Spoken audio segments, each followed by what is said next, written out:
Welcome everyone to your training video about how to navigate an Einstein Analytics dashboard and drill in and find the information that you are looking for.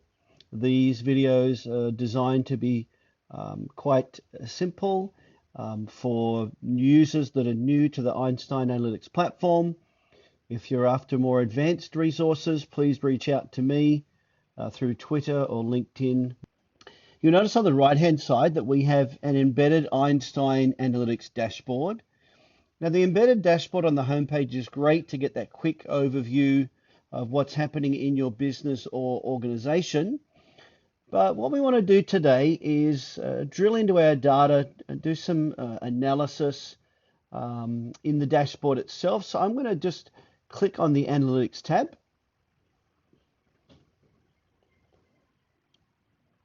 And here we are on our analytics homepage.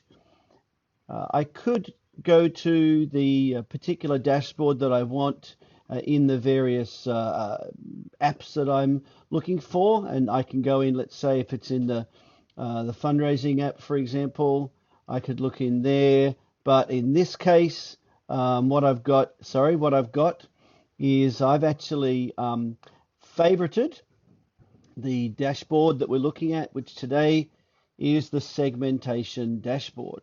So let's open that up just by clicking here on this dashboard.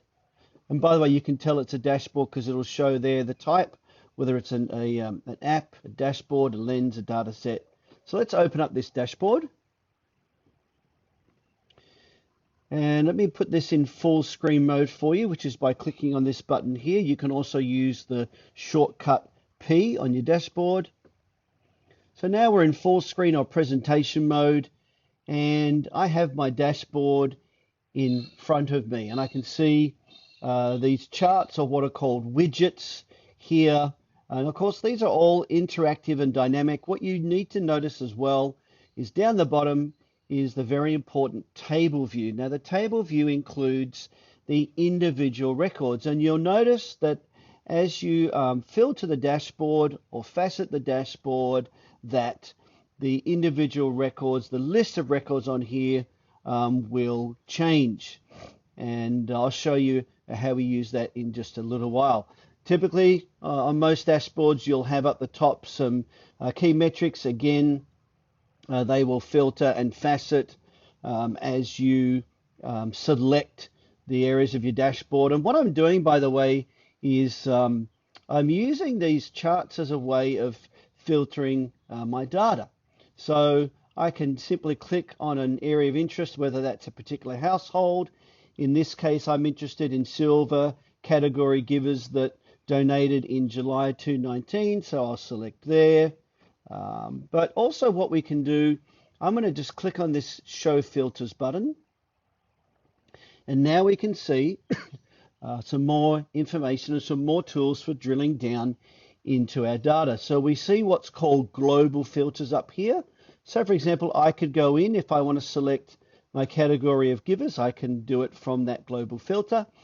I can also go in and look at those that are of a high and medium churn risk, and then I can do the same here for date ranges,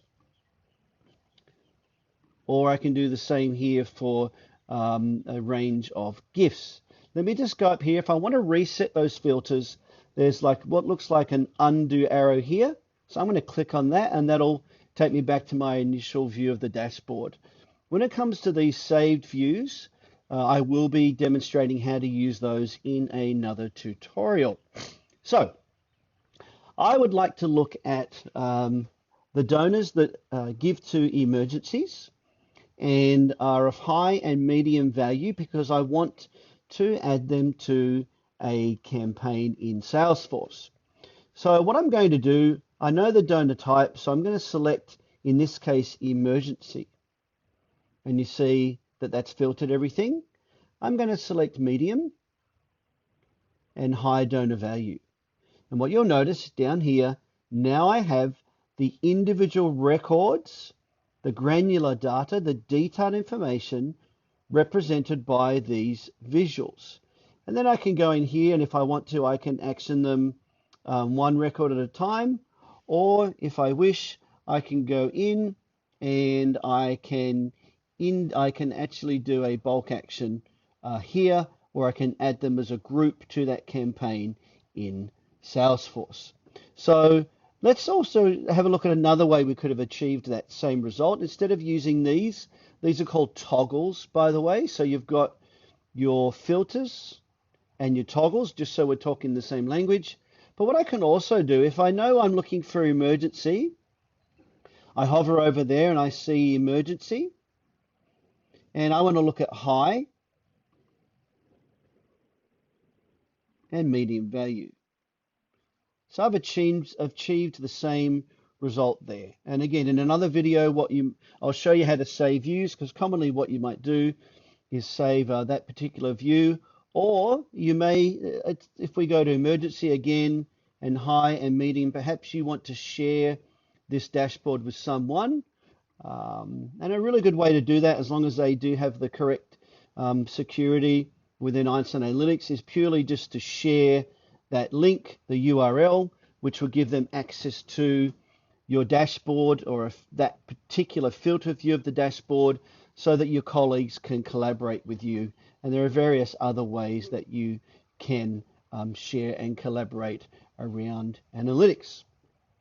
So again, that's just a simple demonstration of how to dive into your data. There are some other ways of drilling in and of creating things called lenses and saving those. But we'll look at those in another video. I hope that this has been helpful, and look forward to seeing you again in another tutorial. Thank you.